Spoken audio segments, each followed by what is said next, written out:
Hey there, I'm TabberNoSpaces and I've been coding professionally for about 6 years. In this video, I'm going to tell you about 6 lessons I learned the hard way so you don't have to. This video will focus on my time after college, so if you're interested in a video that looks more into what I did during my time at college, then be sure to check out this video. Okay, if you can picture this, graduating in 2017, my friend and I had decided we're gonna start a startup. So where do you go if you wanna start a startup? California. And that answer might be different today, but at the time that was our answer. I had another friend who was working at the hospital at Stanford, and so I ended up crashing on his couch. Our idea was to use a phone where you could scan the environment and mesh out the world.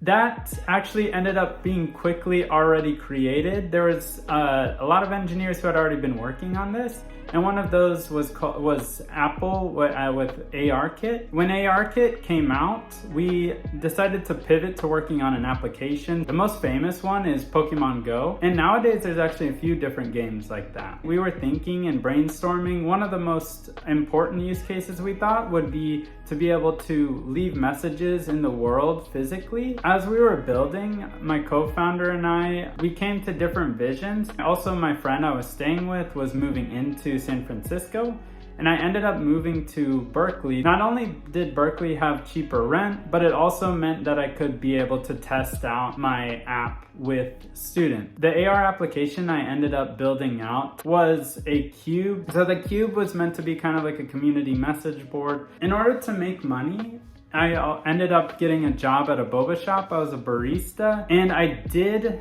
make enough money just to pay rent and pay for food. I realized that I wasn't asking for enough help from my friends. I was afraid to market this idea, to talk to people, to really put it out there. But I think that was my biggest lesson learned in 2017 is the times that I did ask for help, things were really awesome. As I kept building the app, it was reaching towards the end of 2017. I had pitched Y Combinator. I ended up getting rejected from it in the in-person interviews. I pitched some investors at a demo day. I pitched some other investors that had invited me to their Christmas party, and that didn't pan out.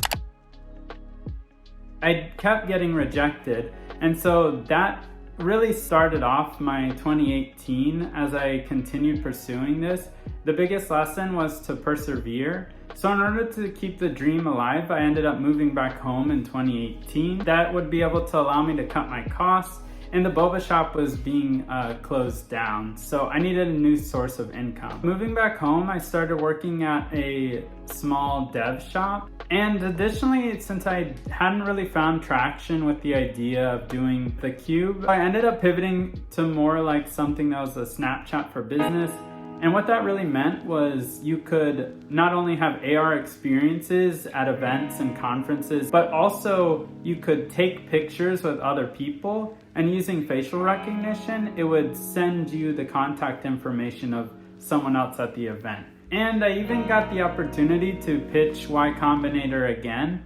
And once again, I did get rejected from Y Combinator. And so as the year went on, as I was also working on this other gig as a software engineer, I realized that I was really interested in the work that I was doing there, and I would want to make that more of a full-time thing. I was pitching to a lot of events and conferences trying to sell this, and nobody was really taking the bait, and it didn't feel like it was serving a distinct core need. So you may be thinking, okay, 2018, my biggest lesson was persevering, but then I ended up quitting. Really, what it was about to me is that I had persevered for a year and a half working on this idea, iterating, pivoting, making sure that was my top most priority, and it didn't pan out. Really, it taught me perseverance means doing something even when it doesn't pan out because you want to see it through.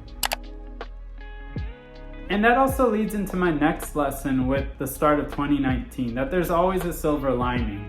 I really enjoyed freelance work, and so I started doing freelance work for all different types of projects. One of the projects that I actually ended up taking on was a cryptocurrency project. And so I had actually worked initially remotely with them, building a front-end interface. The interface was for companies to be able to raise money by creating their own cryptocurrency. And so I ended up becoming a lead front-end engineer at this startup. In 2019, it was pretty early on before a lot of the hype that it's been over the past few years. I worked with some employees that worked in Central America, and I moved to New York in order to work with the team there. This was super exciting compared to my job working at my own startup where we didn't have funding. I was just self-funding it, and we were pushing through trying to bootstrap. But unfortunately, this story has a sad ending, and after 6 months of working there, we had run out of funding.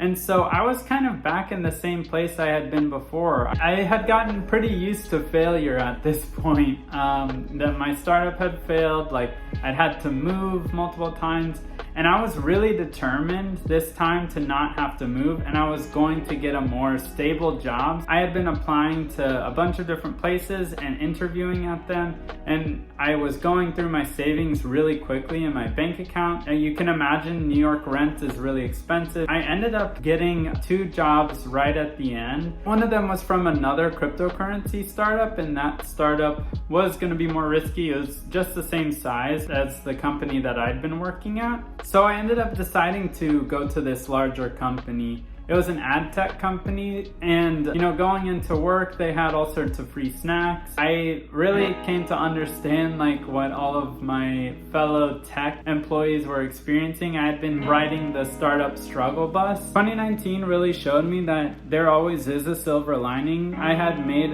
a couple of transitions already in the 1 year, and there's just a path opening up to me that I'm not always aware of yet until I reach that. I'm sure all of you know with the pandemic that 2020 was kind of a crazy time. It was a time for reflection and a time for pause. The lesson I learned in 2020 was be easy on yourself. I just kind of held back and was focusing on my day-to-day work, but also thinking about, okay, what do I want next? I had been pressed early on in my career with all sorts of deadlines and impending doom. We were always living by a thread. Things seemed so dire. Working at a company where things were less dire and things were more mundane, I did actually appreciate it a lot more because it allowed me to have space to take care of myself outside of work. For example, hanging out with my friends or picking up hobbies. One of the biggest things I found at that company, we didn't adapt particularly well to remote work. They were rushing to get back into the office as soon as possible, and I wasn't that interested in that path anymore.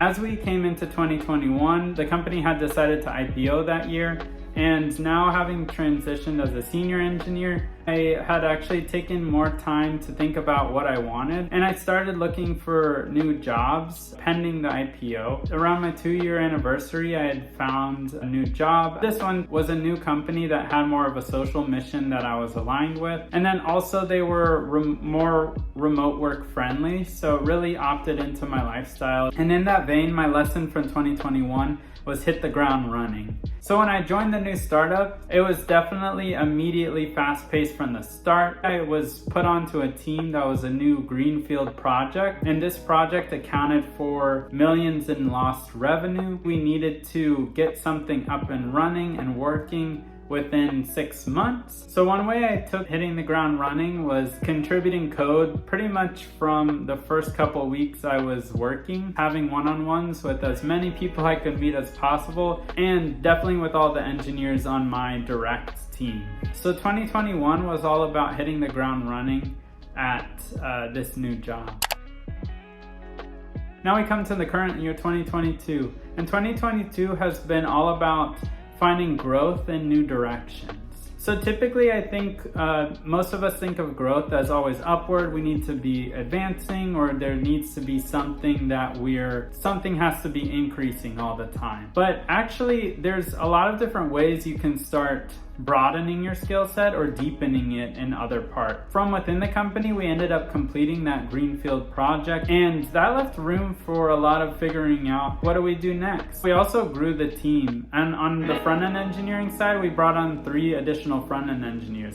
and that made my life a lot better. It was really cool to have some teammates. So this meant a lot of helping with mentoring, onboarding. I also started interviewing a lot of candidates. Not only was I growing some more skills about hiring, but also I started looking at projects that I could work on more foundationally or cross-functionally. So a few of us formed a cross-functional team, and we got support from our leadership who helped us push forward this engineering initiative, which was really the first of its kind in our company. It ended up really helping out a lot, and it's something we're actually continuing to maintain and work on going forward. So this growth in new directions also allowed me to reflect on what type of work I really enjoy doing. Do I want to continue down this individual contributor route, or do I want to transition to management? I've had a bit of exposure with both. If you're also facing that dilemma, then be sure to definitely check out my video on going the engineering manager route versus IC route. And I may even watch it after this. To recap, the 6 lessons I've learned in my professional career have been: ask for help, persevere, there's always a silver lining, be easy on yourself, hit the ground running, and grow in new directions. And those have really served me well and continue to serve me to this day. I think if you take anything from your career as you're working through it, what's one thing that you can take away from each year? And I think that's been one thing that served me well, is having focuses for each year. I really love where I'm working now, and it feels like a dream job. Careers are not linear progressions all the time. If I could also give one piece of advice, is just always optimize for growth. How can you continue to grow as a person, and how can you continue to grow as an engineer? If you're working on those 2 things, then I don't think any decision you make will ever lead you wrong. Now, if you like this video, be sure to give it a thumbs up. Also, be sure to subscribe if you like videos about tech and software engineering. Hit the notification bell if you're interested in getting notifications whenever I post. Finally, let me know in the comments if these lessons were helpful. I really want to continue making videos for y'all. By showing your support, this really helps me keep going. And I wanted to let y'all know one last thing. Tabs are still better than spaces, so see y'all in the next video.